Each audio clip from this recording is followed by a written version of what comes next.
Ladies and gentlemen, we are live! I'm Jerry. I'm Kevin. And I'm Tom. It's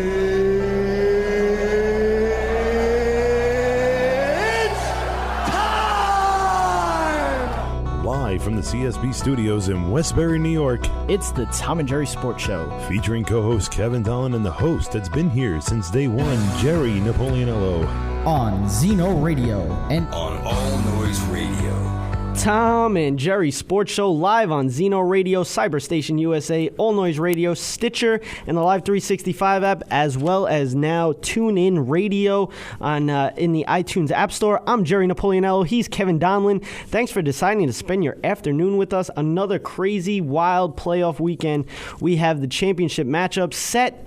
We'll get into the divisional rounds as well as a preview of the championship rounds. The number to call 605-562-7085. Press 5 to be heard live.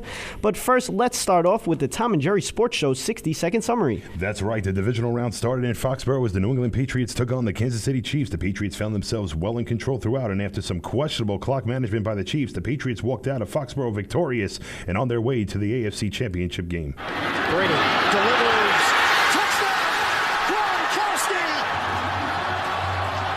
The next game up took place in Glendale, where the Arizona Cardinals played host to the Green Bay Packers. This game was no doubt the craziest game of the weekend, and after the Packers' second successful Hail Mary this season, the Arizona Cardinals won a crazy coin toss and marched down the field, led by Larry Fitzgerald, 75-yard catch.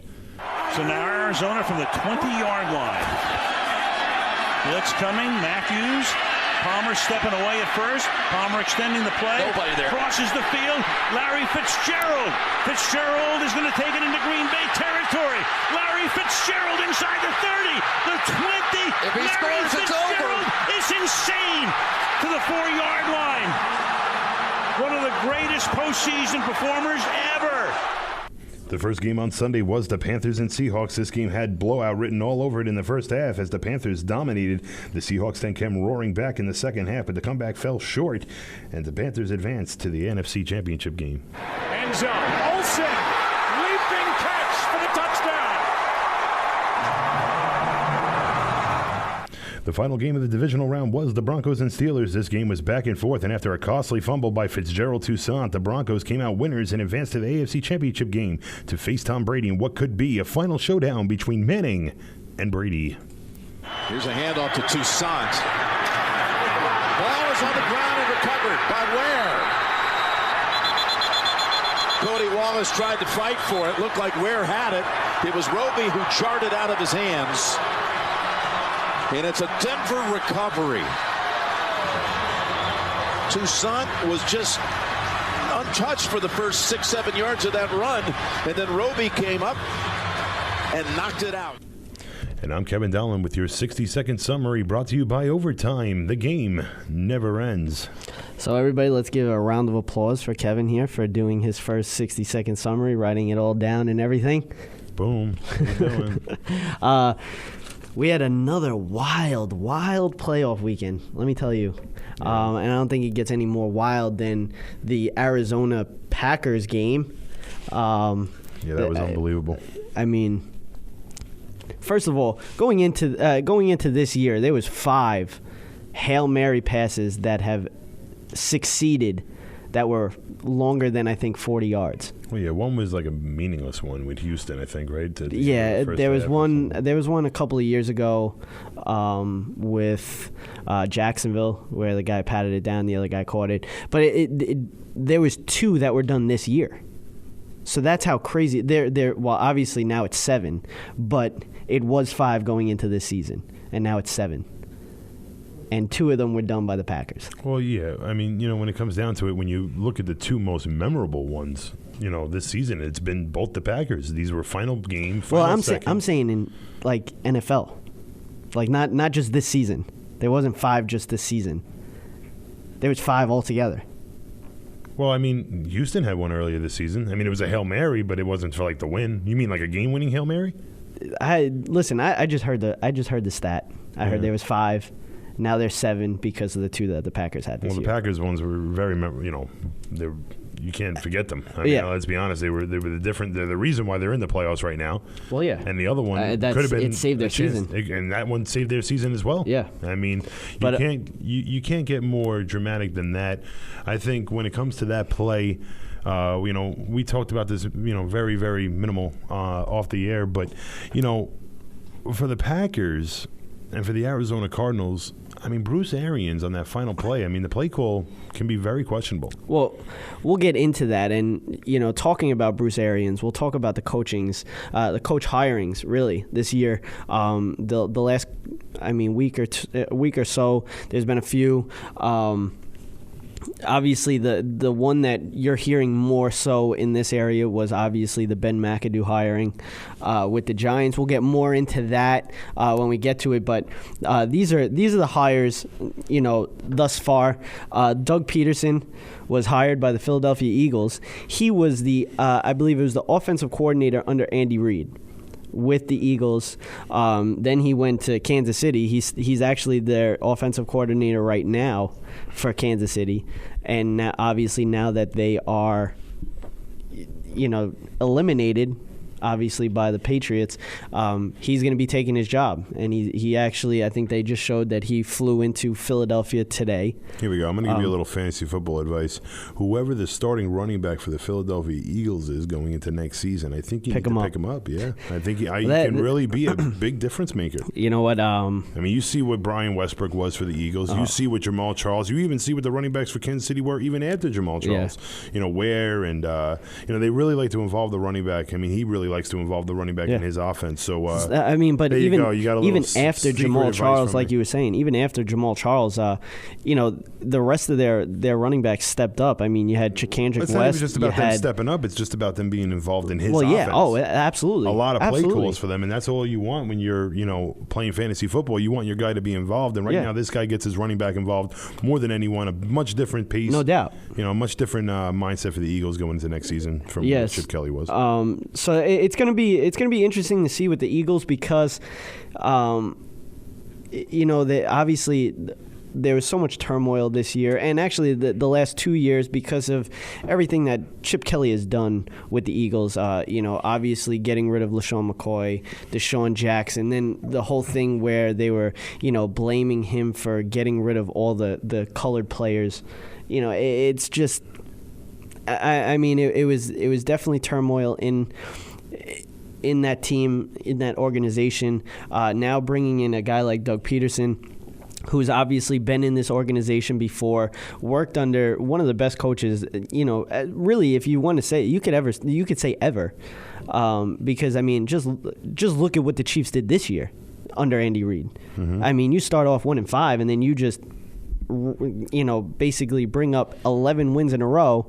And even the game against the Patriots, they played, they didn't play bad. They didn't get killed. Because of some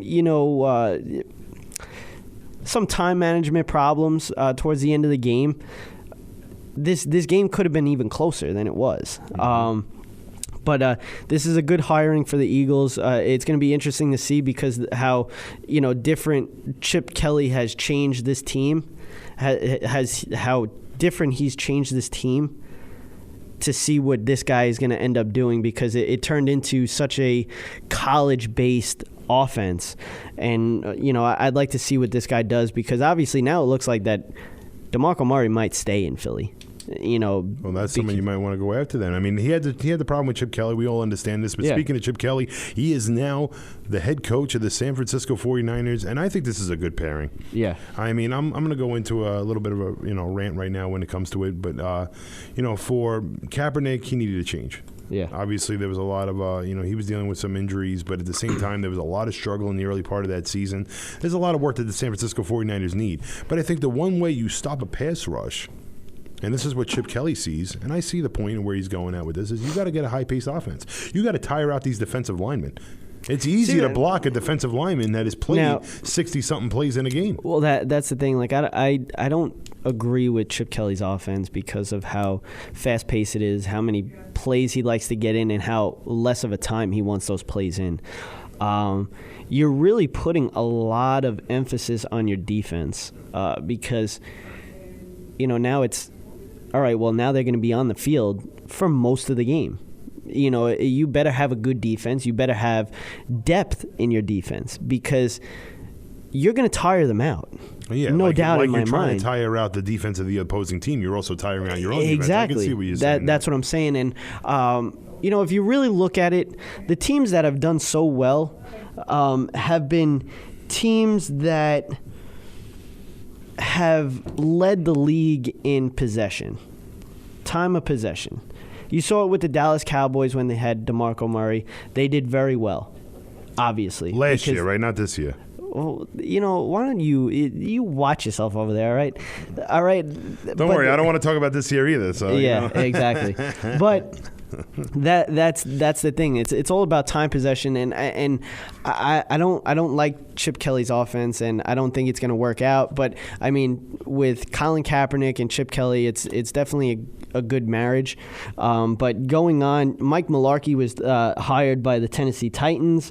You had Adam Gase, which was the first hiring that you saw thus far in the. I guess you could call it the offseason for everybody else other than the teams that are playing. He was signed by the Miami Dolphins. Ben McAdoo, obviously, we're going to get into that. Hugh Jackson by the Cleveland Browns, and Dirk Cutter by the Tampa Bay Buccaneers, hence why they got rid of Lovie Smith. That was a head-scratcher, but it was mainly because they did not want to lose Dirk Cutter. And we spoke about that. That was one of the things that we spoke about. But going back to the Ben McAdoo, the Giants...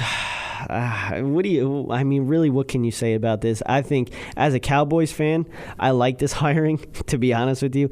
I don't know if Ben McAdoo is ready to be a coach, to be honest with you. Definitely doesn't have the proper suits. No, I just, I don't know. And the fact that they still have Jerry Reese on this team, in this organization, is kind of hard for me to, fathom. Like, how do you just get rid of Tom Coughlin and then keep Jerry Reese? And basically, the only one that they got rid of was Tom Coughlin. So now they're basically saying that he was the reason for this. And I don't believe that at all. I mean, there's so much that you can do with this team.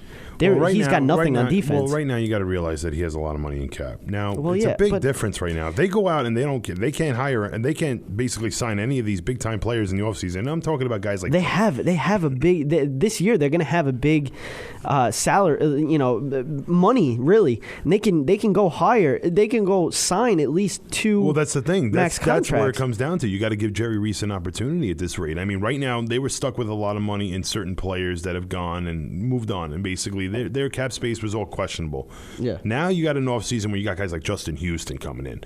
I mean, that's someone the Giants desperately need. Yeah. If they can't hire Justin Houston, and that is a big problem for Jerry Reese, and that's a big problem for the New York Giants, that's a big problem for Ben McAdoo, and that's a big problem for this New York Giant defense, because right now they got no pressure. Now, that secondary, you look at the numbers, and the secondary wasn't too great. But again, like we've talked about, if you cannot defend, if you defend for more than 6, 7, 8 seconds in the secondary, someone's going to get open. Oh yeah, definitely. There's a lot of options out there for a quarterback. It was just mainly that was the biggest thing. You clearly will not. You're clearly not going to make basically you're not going to make a difference. Yeah. If you cannot get a pass rush, because then you're basically putting your secondary out to dry. Yeah. And that's how it's always going to work out. And honestly, when it comes down to it, for the New York Giants, they're going to need the personnel. And obviously Jerry Reese is the man that's going to have to do it. And I think this is the perfect offseason to prove if Jerry Reese can't do it this year, then he's going to be gone next year, without a doubt. In this day and age, social media has become such a pivotal part of people's lives. Well, now there's an app called Overtime that brings sports and social media together. It allows you to post photos as well as video of all sports-related news and highlights. It gives you access to debate all sports topics with other sports fanatics, as well as giving you a platform to break sports news yourself. Go to the iTunes App Store and download Overtime, an app for sports lovers made by sports lovers. And we're going to take a break. We're going to get into some hockey news. And we got an Overtime debate of the week. We're going to get into that and a few other debates as well. You're listening to the Tom and Jerry Sports Show.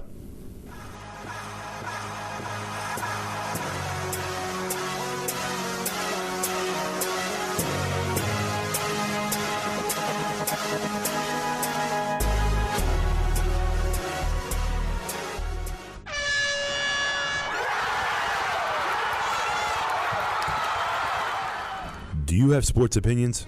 Or do you want to start your own sports debate? Then Overtime is right for you. Overtime is an app for sports lovers made by sports lovers. This is the best place to talk about sports. Overtime is available at the iTunes App Store. Be a part of something big and help us take the game to OT. Overtime. The game never ends.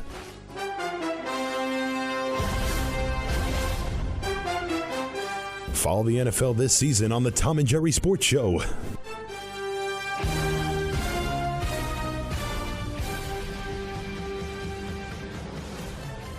Station USA is the future of radio. Get your business into the online future at the world's largest internet radio station. From banner placement on our homepage to any of our broadcaster stages, commercials on our video player, audio spots on any of our shows, or at the beginning of any of our on-demand broadcasts. Cyberstation USA offers competitive rates with a worldwide reach. A fully integrated one-stop shop social media broadcast platform. For more information, please contact our sales department at cameo@cyberstationusa.com. All Noise Radio. Powered by the Connecticut School of Broadcasting. All Noise Radio is an internet radio station that's fully produced by graduates of the Connecticut School of Broadcasting. From modern rock to old school hip hop, country to classical, news, talk, sports, and more. It's the noise you can't ignore. Log on to allnoiseradio.com. Fire up the station. Find out more about your favorite jocks. Get the latest CSB news and more. Plus, you can take All Noise Radio with you on the go for free. Just download the Live 365 app to your iPhone, iPod Touch, or BlackBerry and search All Noise Radio. Check out tomorrow's broadcasters today at allnoiseradio.com. Powered by the Connecticut School of Broadcasting. Tom and Jerry Sports Show featuring Kevin Donlin live every Monday on Zeno Radio and re-airs every Thursday at 2 p.m. Eastern on Cyberstation USA and the Stitcher app. You can also tune in every Wednesday and Friday at 5 p.m. Eastern on All Noise Radio and the Live 365 app. Follow us on Instagram at Tom and Jerry Sports Show and join the conversation on Twitter at TNJ Sports, or visit our website at tnjsports.weebly.com, or call in to 605-562-7085. Press 5 to be heard live. All my life you stood by me when no one else was ever behind me. All these lights, they can't blind me. With your love, nobody can drag me. All my life you stood by me. We are back, and again, you're speaking with Kevin and Jerry. We're taking calls at 605-562-7085. Press 5 to be heard live. Remember to join the conversation on Twitter at TNJ Sports or at our website at tnjsports.weebly.com. We're going to get into a little bit of hockey because you got the NHL All-Star break coming in, and the whole 3-on-3 tournament, for me personally, I think it's stupid. And I think, Jerry, you view it differently, don't you? I like it. I mean, the thing is, I feel like it's gonna bring up more skill. I feel like it's gonna bring. It's obviously more open ice. Obviously, other than the baseball All-Star game, the MLB All-Star game, the other All-Star games are kind of boring. And to me, at least. Well, it's funny because I actually add the baseball All-Star game into that boring category. I personally don't think there's a single sport that has a fun All-Star game or an All-Star break at all. I don't think there's a single fun one to watch. I haven't watched an All-Star game of any sort, the Pro Bowl, the NBA, the NHL, or the MLB. I have not watched an All-Star game in a very long time. Well, the reason why I like the baseball one is because there's a meaning behind it. Well, the home run derby I like, but I think the meaning is stupid in MLB. See, but I like the meaning of it. See, I don't want to go off the NHL really too much. No, right I don't I either. But absolutely. But what I'm trying to say is, other than that one, I think they're all boring. The Pro Bowl is the worst because that's a physical sport, and you're basically taking the physicalness out of See, you're the saying Pro Bowl. Which one is the worst, and for me, I'm seeing all four as being the worst. That's just how I am. I understand what you're saying with the importance. I like the baseball one. I understand with the importance of the MLB one, but I think that's stupid to have the MLB debate that because honestly, if you're the best team in baseball, you deserve the home field advantage. No, and you proved it for 162 games. I understand that too, and I can see the debate about that. But I just like the meaning behind it because it's not you're not gonna in the NBA All-Star game, everybody's like, oh, know what, I want to dunk, I want to do all this stuff, I want to, dribble behind my back, and, nobody tries in these games except when you have the ball. The Pro Bowl, really, there's no reason to have a defense because the defense can't do anything. It's bad enough that the defense can do anything in a game because they're flagged for everything. But in a Pro Bowl, you're not allowed to hit the quarterback. You're not allowed to, there's other things that you can't do. So the Pro Bowl, I don't like. The NHL All-Star Game, I mean, when you're looking at it before this whole change. Well, it's not just the All-Star Game. But I'm saying, just the All-Star Game for, NHL, it used to be like 11 to 12 kind of game. Yeah. But, I mean, you're obviously going to get a high-scoring game now because it's 3-on-3, but I feel like it's going to bring out more skill. And then when you're talking about the overtime, I like it because you're not going to see much of the I guess the shootout. Not many people like the shootout, really. Well, I personally love the shootout. I really do. No, I love it too. I hate the 3-on-3. But I think people feel like it's kind of defeating the purpose of an overtime. I mean, I don't even think you should even have a shootout at this point if you're going to continue the 3-on-3. You just do continuous overtimes at 3-on-3. Someone is eventually it a 10-minute period of 3-on-3. Someone's going to score. Yeah. I mean, I've watched these 3-on-3s. I mean, they're abysmal. To me, they're abysmal. I mean, really? all it takes is one shot to go wide of the net. All of a sudden, it ricochets off the boards, and now you got a 2-on-1 back the other way. You get a shot on net. You can't say that it's not fun, though. I mean, to see these guys, as a fan, in open as ice. a fan, and watching my own team, I'm an Islander fan. Watching them in overtime, it's stressful. I would say it's more stressful than it is. That it definitely is. I mean, because there's no question about you never that. know if anyone's just going to break out on a breakaway, and these are important points. I mean, as a shootout, you talk about skill being involved. It doesn't require any more skill than that. It really doesn't. A shootout will prove your skill once and for all. Oh, I know. I mean, I understand the open ice and the 3-on-3, and there are some people that will completely disagree with me. And I can understand. You find it fun. It's exciting, and it is exciting. But I don't like it. I see it on both sides. I think it's stupid with the 4-on-3, and then if the guy comes back on the ice on the power play, it's back to 4-on-4 until the next whistle. Yeah. It's just too confusing. Yeah. They should have kept it at 4-on-4. You commit a penalty, it's 4-on-3. You go from there. Yeah. I think that the whole idea of the 3-on-3, it's confusing. I think it's stressful. I think as a fan, you're watching your team get a great opportunity, and if you want to put that extra guy up front for a rebound, then you're basically risking a 2-on-1 back the other way. And I've seen it going back, and I've seen breakaway back to breakaway back to breakaway. Yes. Or it takes one bad hop off the boards, and all of a sudden you got yourself on a mismatch. So when it comes down to it, for 3-on-3, overtime, playoffs, everything, All-Star game, I'm just not a fan. I don't agree with it. I think they're bringing 3-on-3 in way too much. Yeah. And it's just, I just don't like it. I'm not a fan.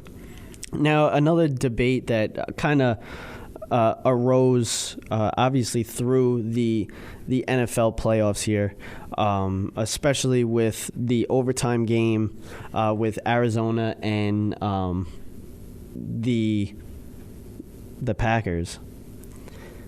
Aaron Rodgers never touched the ball in overtime.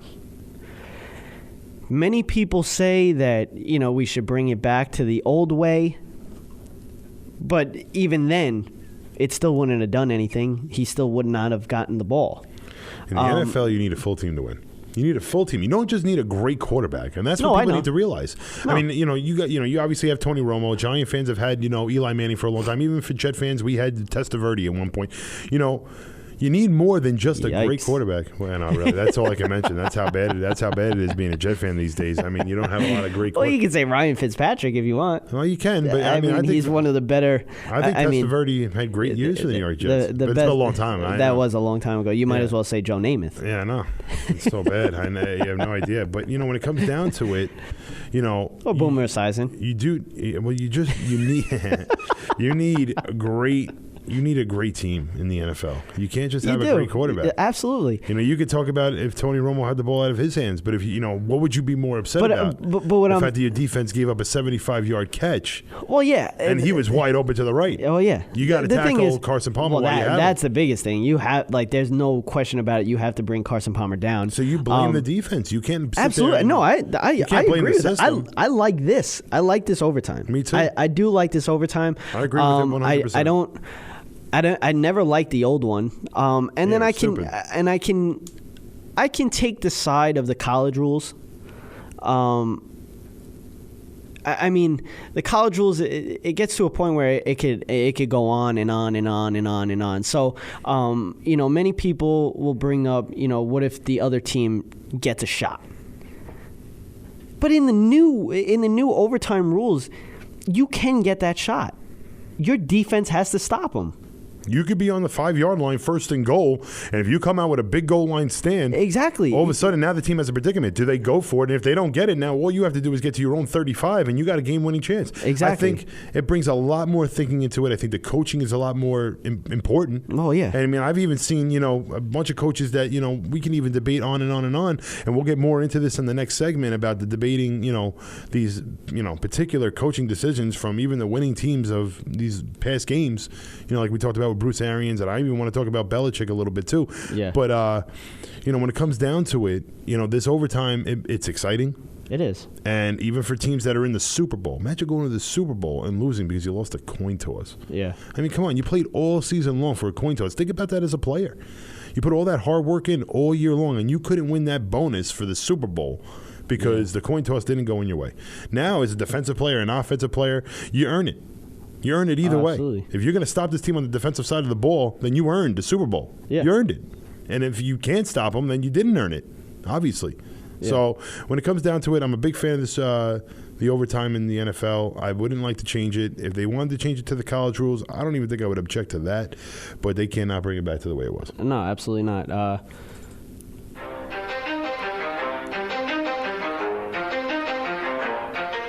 overtime debate of the week. That is right. It's the overtime debate of the week. We obviously just brought up other two debates, but we got one on overtime, and we want to bring it up. If you haven't downloaded Overtime, go into the iTunes App Store and download Overtime. If you're a sports fanatic, this is the app for you. Go check it out. It's called Overtime in the iTunes App Store. Now, we got a debate from Todd Zuckerman on the Overtime app. He's asking, who's the best QB ever? Brady is making a case for it, potentially 7 Super Bowls.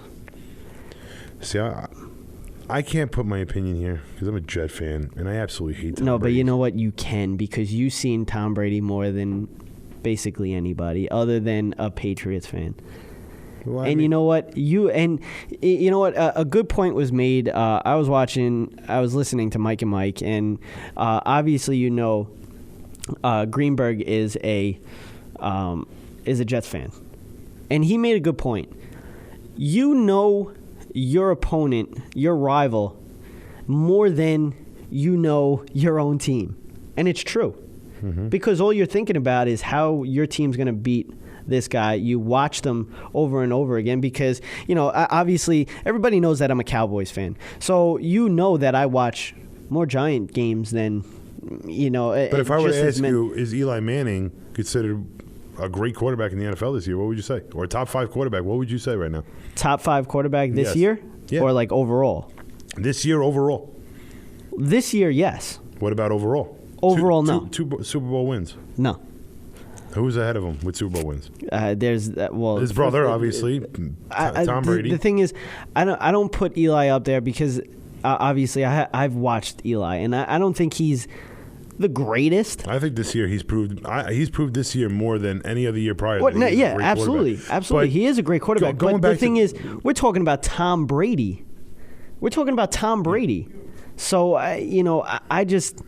I'm just saying, from my perspective, you got to see where I'm coming at with this. And for me, saying Tom Brady's the greatest of all time, I can't agree with it. I mean, because you said, the opponents I've seen a lot, and an opponent I've seen a lot as a Jet fan has been Peyton Manning.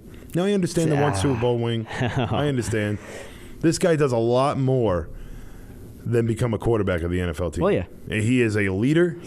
Tom Brady's a leader, too. There's no denying that. But I've seen Tom Brady with Randy Moss. I've seen Tom Brady with Rob Gronkowski throughout his career. There is a lot of help. Like you said it yourself, that move by Gronkowski was unbelievable in the last game. Yes. Okay, and he's had Bill Belichick as a head coach, who is considered one of the biggest masterminds of the NFL. Can you name me any of the former coaches, for aside from Tony Dungy? Who else coached Peyton Manning? I'm going to give my answer when we get back from the break because this is a perfect segue into, obviously, the previews for the championship round. We'll get back with my answer next on the Tom and Jerry Sports Show.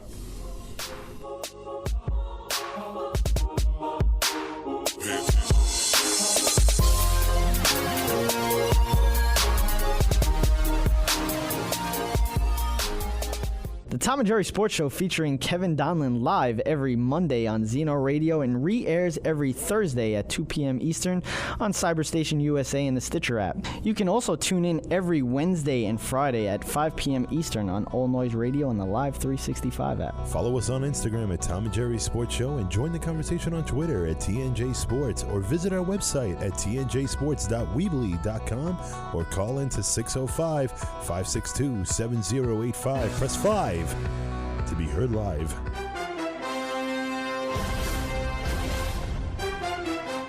Follow the NFL this season on the Tom and Jerry Sports Show.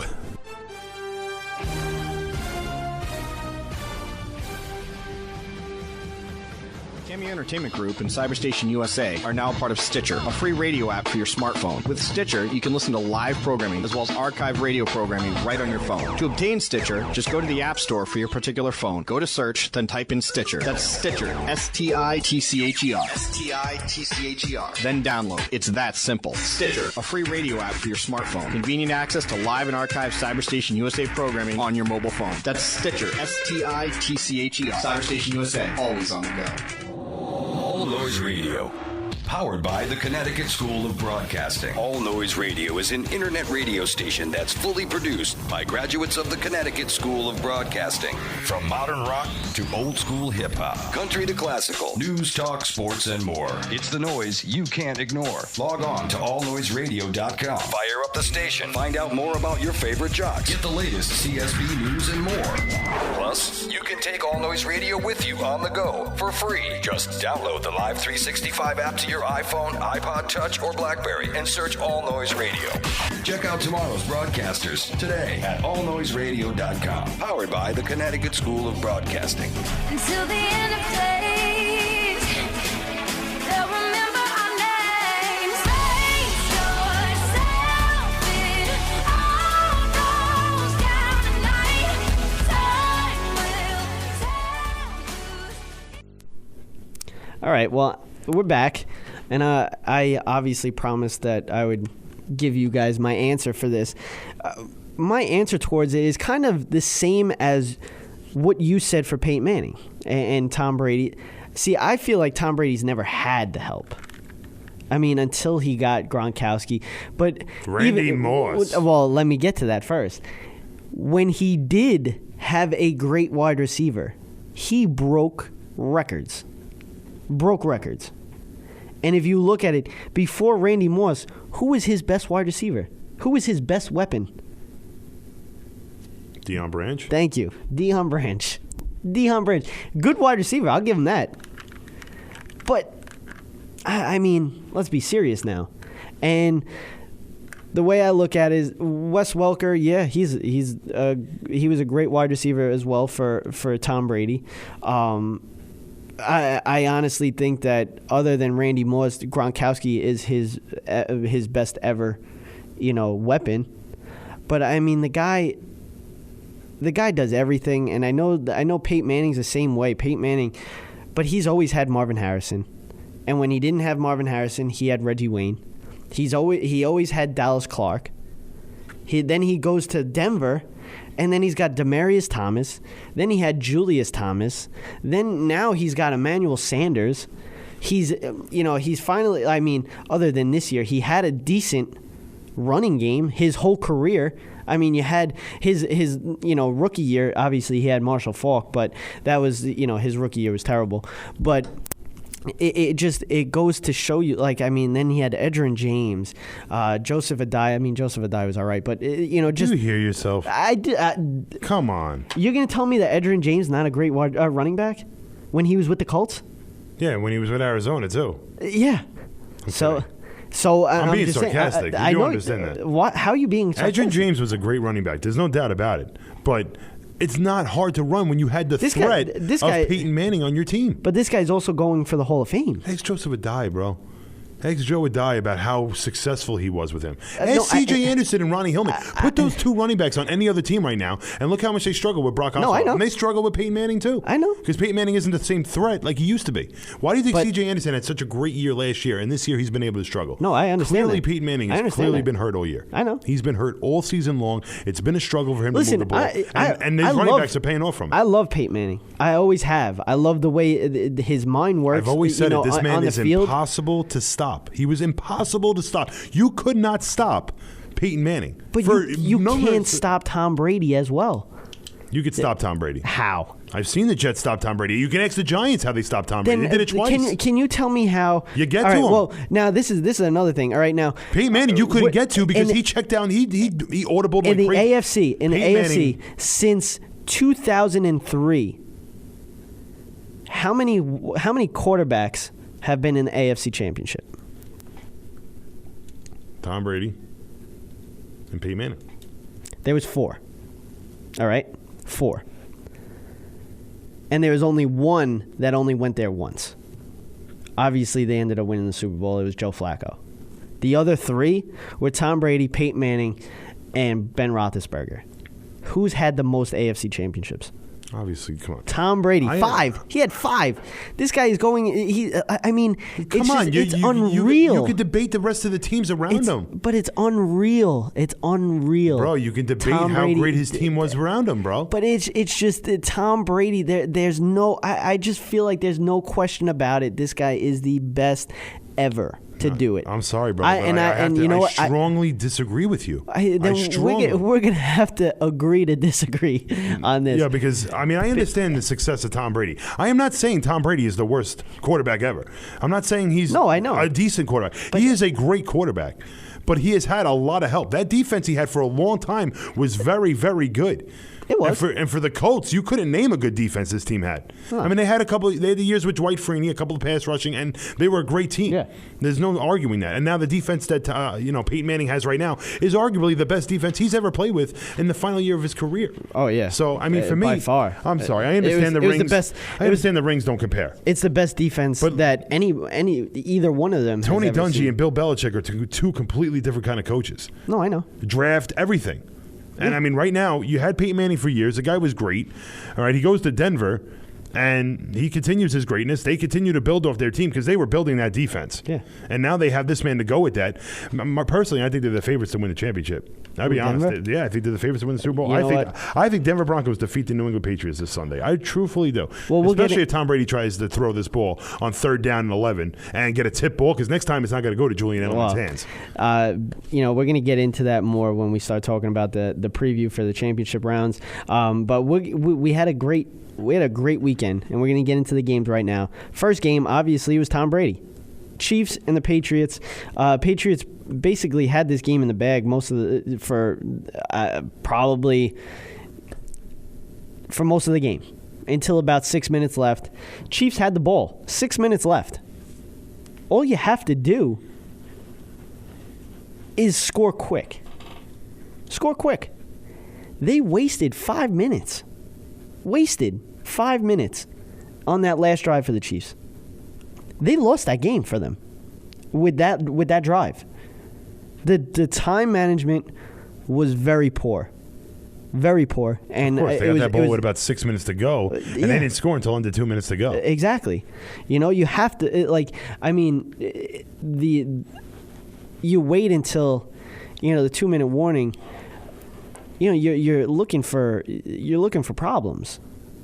You have to score before the 2 minute warning. You would like to score a little bit earlier than the 2 minute warning, but to have, the 2 minute warning and then end up scoring under the 2 minute warning, then giving the ball back to the Patriots, it was just they just didn't convert. They very sloppy, man. They basically didn't convert their plays. They didn't, very sloppy. They didn't achieve what they were trying to do. And right there, Kansas City obviously was a great team all year. Their defense stepped it up, especially the return of their all-star safety Eric Berry. And it's just such a great story. It would have been a great story to see him to continue to move on. But obviously, New England Patriots are a very good team. There's no doubting it. The one and only Tom Brady obviously being a big mentor to that. That offense looked great. The amount of times he threw the ball. And it's just incredible to watch that because a team that had a decent offensive line, they were throwing it every down. Kansas City knew they were throwing it. I knew they were throwing it. Kansas City still couldn't get to him. The first drive was impressive. His ability to release the ball was incredible. But we move on to the nightcap of the Arizona game as they took on the Green Bay Packers. And obviously, we talked about this during the 60-second summary. Before we kind of talk about game. Oh, yeah, I know. Before we kind of talk about this game real quick, obviously you were talking about Eric Berry, but news came out with the ESPN analyst Chris Mortensen that he's battling stage 4 throat cancer. So, that's something you never want to hear. Our prayers from the Tom and Jerry Sports Show go out to Chris Mortensen and his family, hopefully for a speedy recovery, hopefully, recovering from this. But on to the game, because you actually heard Larry Fitzgerald talk about it in his last. Larry Fitzgerald's a great person. He really is. To be honest with you, is there any guy that you want to see win a ring more than Larry Fitzgerald? Yeah, Cam Newton. I would like to see Cam Newton. But that's what's so funny about this game coming up. But, for Larry Fitzgerald, and guys like Larry Fitzgerald and Cam Newton, you see two guys, and we've talked about this over and over again in our show about role models. And being a perfect role model, being a professional in the NFL. See, people and these two could be the you could put them on statues because they are literally the perfect example. If you want to show a young player in the NFL what to be all about, your thought process, everything. You need to be like these guys. People question Cam Newton's Cam Newton being a role model. Well, you know what? Obviously, because his dancing and stuff like that. These are people that just don't know. They watch the games and that's it. Yeah. I mean, you got to read up on this stuff. I read about it all the time. He's always helping kids out. He's always visiting kids. I mean, he's just. But I mean, look at what he does after each touchdown. Mm-hmm. Not his dancing, but he always takes the ball and hands it to somebody. Always. And you know what? That's you love to see that. You love to see that. Absolutely. And even when a teammate scores, he obviously got them to start doing it as well. He started them doing it, and then he, and if they don't, he ends up taking the ball from them and goes and hands it to the. And I mean, it's something great. You love to see it. I love Cam Newton. I love watching him play. I think everything that he does on the football field and off the football field is amazing. People should really look into Cam Newton if you want to say that he's not a role model. He definitely is, definitely. And Larry Fitzgerald, there's no better guy in the NFL. Same exact way. No better guy. Helping people out. And obviously, Chris Mortensen being in his prayers and, just to take the time out in your post game. I mean, there's so much emotion going on. You're moving on to the NFC Championship. And that's the first thing that you think about. That's what I'm saying. This is a friend. And this is, this is someone he cares about. And we all care about this guy. We see this guy every Sunday. We love him. We can't get, enough of him. And it's just unfortunate, that. You don't want to see that. You don't want to hear it. You don't want to hear this kind of stuff. We want to see him back. Absolutely. We want to see him back. And you're in our prayers, Chris. Absolutely. We're going to get more into these games when we get back, and we'll preview the rest of the championship games as well coming up next weekend. Well, this weekend coming up. You're listening to the Tom and Jerry Sports Show.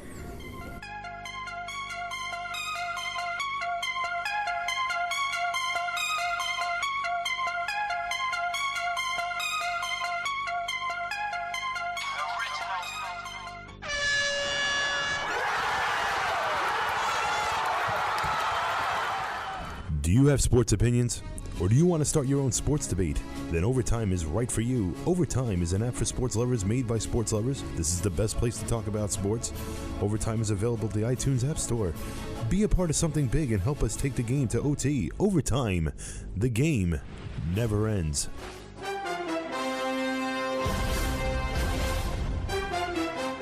Follow the NFL this season on the Tom and Jerry Sports Show.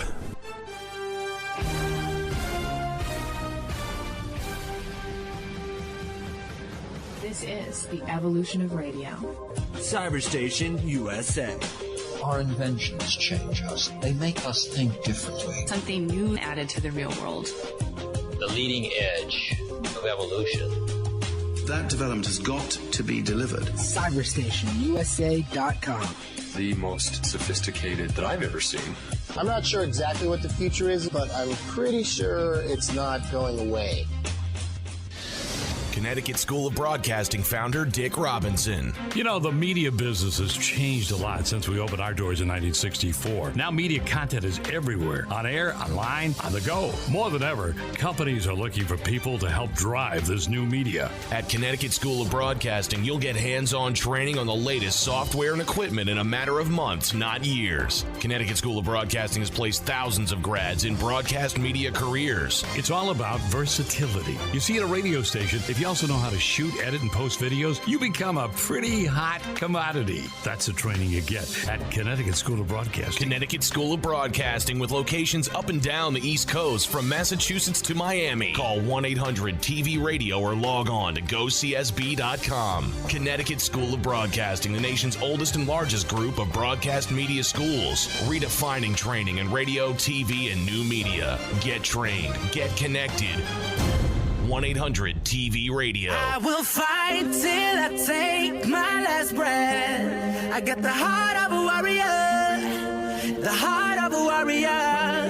I've been down, I've been out, and I've bled. Yeah. I got the heart of a warrior.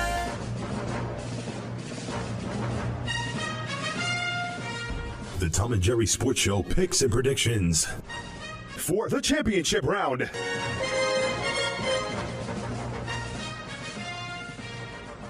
We are back, and we want to go into the rest of these, basically talk about the rest of these games. We want to go into Green Bay, Arizona. We went into it a little bit. Crazy game, probably the craziest of the weekend. Larry Fitzgerald, once again, another postseason, heroics from this man. This guy is just a walking story. He really is. You could probably make a documentary movie about his life and the way he's been in the clutch games for this team over the years. And for me, Arizona deserved this game. Obviously, they had themselves in a decent position to win. I think Bruce Arians made a really bad mistake by bringing extra guys in on a Hail Mary attempt. I think you bring your tallest guy. I just think you bring your tallest guy out there, you bring him down, and you just bat the ball down. My thing was because I've heard a lot of people say that this was a bad call about him, basically bringing the blitz on the Hail Mary play. And I didn't agree with it at all. See, a lot of people didn't agree with it. I agreed with it because the play before that, if you watch, they sent the house and they got him to throw the ball away. He threw the ball away. The problem was I think he broke contain. He broke contain. That was the biggest thing. He broke contain. That's not Bruce Arians' barely fault. broke it. I mean, no, I know. Listen, it was and you know what? They this rushed. Isn't a high school quarterback though. This is Aaron Rodgers. But you know what? You're basically, he can get it there on his back foot. So why would you even think to do that? How many quarterbacks are going to make that throw running? Basically, but you have to understand that there's one quarterback that's a hard throw, and there's if there's one quarterback to do it, absolutely. And I agree. You're taking on Joe Flacco. You do that. But even Joe Flacco's got a great arm too. But the way on the back foot though. Yeah, but the way my reasoning is they rushed the throw. There was one guy over there with two defenders. No matter what. One of them was Patrick Peterson. There is no way that guy should catch the ball. And who was it? Jeff Janis? Really? How many catches did he have all season? Two. There's no way that guy should be catching that ball. I don't blame it on Bruce Arians. And I like the call. That was a great call. I think the dumb call was snapped. The first thing I said was, "Why is so many people coming in on the blitz right now?" And then, sure enough, a couple of I loved it. Well, but didn't work out. But going on, Seahawks and Panthers, great game. It started off as a blowout, a snoozer, 31-0 at halftime. Yeah, the Panthers really dominated in the early going. I think the Seattle Seahawks defense, which had been such an intimidating force in the past couple of seasons, including this season, especially towards the end part of the season, they were nowhere to be found. But at the same time, Russell Wilson did really mess us up in the early going. 2 costly interceptions, both within the red zone of the opposing team. So you understand where the Seattle defense was coming from. How great is Kuechly? This guy is unbelievable. Russell Wilson basically threw him the football. Well, yeah, great pass rush. But even him in coverage. This guy's out there batting balls down from, basically following a wide receiver. The guy is just a great linebacker, definitely the best linebacker in the league by far. by far. But, the Seahawks ended up coming back. They shut the Panthers out in the second half. Seahawks, obviously they dug themselves too big of a hole. That was the biggest thing. But the Panthers win this 31-0. They're actually hosting the game against the Cardinals in the championship round. The last game of the weekend was the Steelers and the Broncos. Actually, that was the first game, right? No, that was the last one. That was really that was the last one. Steelers and Broncos. Peyton Manning, there was a lot of drops in the beginning of the game by his wide receivers. I have nothing to say about that. A lot of people, wide receivers were saying it was like, or, people were saying that it was like catching a knuckleball. They should be catching the ball, no matter what. Demaryius Thomas actually, I think, leads the league in drops, so he really can't say anything. But the Broncos really didn't score a touchdown until the fourth quarter. Clearly, the Pittsburgh Steelers were missing Antonio Brown. Antonio Brown was such a clutch player in third down situations. And for the Pittsburgh Steelers, when it came down to third down, you had to depend on guys like Fitzgerald Toussaint. Yeah. And, and you know what? He played good. Martavis Bryant played very well as well. Well, he had a couple of timely drops, too. He did. It's like, there's so much that goes into debate if, certain guys caught the ball. The quarterbacks, we all know, we talked about it before. These are two of the four quarterbacks that have been in the AFC Championship game since 2003 or 5. 2003. 2003, a long time. It's 12 years now. Ben Roethlisberger and Peyton Manning, always going to be a showdown. Ben obviously missing his number one target. Ben Roethlisberger being hurt as well. Yeah, the Steelers defense obviously played much better as the year went on. I mean, the early going, this team was definitely Swiss cheese. Yeah. And as they moved on, they were able to get a lot better. You got to remember Michael Vick being a quarterback for the majority of this year. Steelers could easily have gotten a first-round bye. They had Big Ben and Antonio Brown for the rest of the season. My thing is the Broncos, you're not going to beat the Patriots if you're kicking field goals. Absolutely you got to find a way to get into the end zone. Yeah, I agree. Other than the fumble by Toussaint, that's the only reason why the Broncos scored their touchdown. All the rest were field goals. Absolutely. And you're not going to beat the Patriots kicking field goals. It's not going to happen. But we're going to get into the games now. As we were talking about before, we were debating. We were going back and forth. He likes Peyton Manning. I like Tom Brady. This is basically what we're going to go for in the championship round. It's probably going to be the last time you're going to see these two quarterbacks go at it in an AFC championship. I think they played... Or all together. Yeah. I think they played 5 times, I believe, against each other. Patriots and Broncos. This is going to be a great game. I'm going to go with the Patriots just because the way that Peyton Manning was throwing the ball, I don't know. I can't pick them. I can't. And, and I know the Broncos. Actually, you want to hear a fun fact? Tom Brady is 2-6 in Denver, including the playoffs. Who are the 2 quarterbacks that beat him? Got me. Cannell. All right. Danny Cannell. And Tim Tebow. Those are the only ones that he beat. So this is going to be. It's going to be interesting. He obviously doesn't play well in Denver. I think for the Denver Broncos and Peyton Manning, it comes down to a lot more than just Tom Brady and Peyton Manning. I think when it comes down to it, push comes to shove, the Denver Broncos defense is superior. Yeah. To the New England Patriots. And for that's why I'm going to go with the Denver Broncos here. I understand what you're saying about Peyton Manning and the Ducks being thrown out there. And, Tom Brady looked great. A lot of great throws. They threw the ball a lot in that game. But this is a kind of game for Tom Brady. When you're facing someone like DeMarcus Ware on one side and Von Miller on the other, you can't throw the ball every down. You're going to have to keep this defense honest. Yeah. And look, absolutely. Those two healthy is a lot big difference than Justin Houston and Tamba Hali, who were both limping in that game. Yeah. Okay, Justin Houston had this brace on his knee that I can't even describe to you. The thing was humongous. Yeah. And obviously he's going to slow down any player. So when it comes down to it, Tom Brady's going to have to learn how to get that running game going. They talked about it already. The New England Patriots are averaging only 85 yards rushing a game. And if they go on to win the Super Bowl, that would be the least amount of yards averaged rushing for any Super Bowl winner. Yeah. So I'm going to go Denver Broncos. I think they run the ball better in this game, which is saying something because Denver hasn't ran the ball too well either. And we'll just say it'll be a great game. By the way, I went 4-0 last week. Just mentioning. No, you picked all 4 home teams? Just like I always pick the home teams? Yep. Smart man. Yeah, well, you picked the Chiefs. I love the Chiefs. I thought Houston and Hamahali were going to be healthy. Arizona and Carolina. This is going to be a great game. It's so hard for me to pick this game because easy for me. I'm going Carolina. I think Carson Palmer looked very questionable in this game. Aside from that very good play in overtime where he was able to escape, he bailed himself out because that game was his fault. A lot of bad interceptions and wrong timing. I think Carson Palmer right now, when it comes to the postseason, is having a very hard time. I think the pressure gets to him. I think Carolina goes on and wins this game. Like I said, it's very hard for me to pick this game because I like both teams. These are the 2 teams that I said if they go into the Super Bowl, these are either one of these teams I want to see win the Super Bowl. My heart is going with Arizona because I want to see guys like Carson Palmer. I want to see guys like Larry Fitzgerald. I want to see them win a Super Bowl. They deserve it. By far, they deserve it. Absolutely. I think the 2 of them both deserve it. It's just unfortunate they both have to play each other. Especially that, they have to – they're towards the end of their career. Carson Palmer and Larry Fitzgerald towards the end of their career. Cam Newton is just starting. Well, Cam Newton will be back there with that. Absolutely.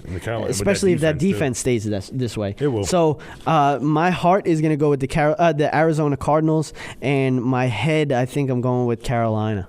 Understandable. Because of that defense. I think Arizona has the best team in the league, but Carson Palmer kind of scared me in that game. It's going to be a great Carson game. Palmer scared me. That's actually going to be a better game than I think the New England Patriots and the Denver Broncos on account that both teams' offenses are very, very effective. Oh, yeah, and by both far. defenses are both effective as well. This is probably the 2 most complete teams in the NFL. Absolutely. When it comes to being able to run the football as well. I mean, you're looking at 2 teams in the AFC Championship game. Neither team can run the football. Yeah. Both of these teams in the NFC Championship can run the football and run the ball very effectively with their quarterback. Well, obviously with Cam Newton, the quarterback, and David Johnson, who's been a breath of fresh air for the Arizona Cardinals. So it's going to be a great game. 2 defenses that are great, 2 offenses that are great. Probably a better game than the AFC Championship. Yeah, this is going to be a great game. We're not going to be here next week, but it's good anyway because after these 2 games, we got a week off until the Super Bowl.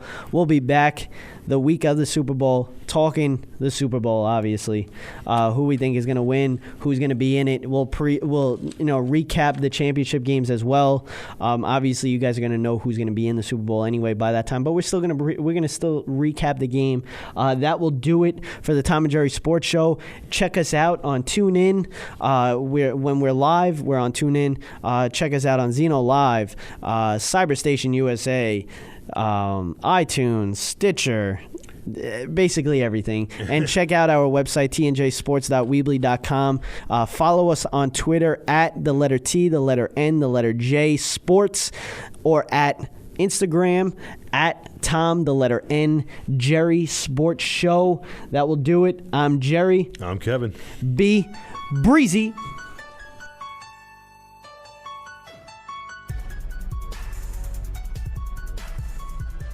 Thanks for listening to another episode of The Tom and Jerry Show.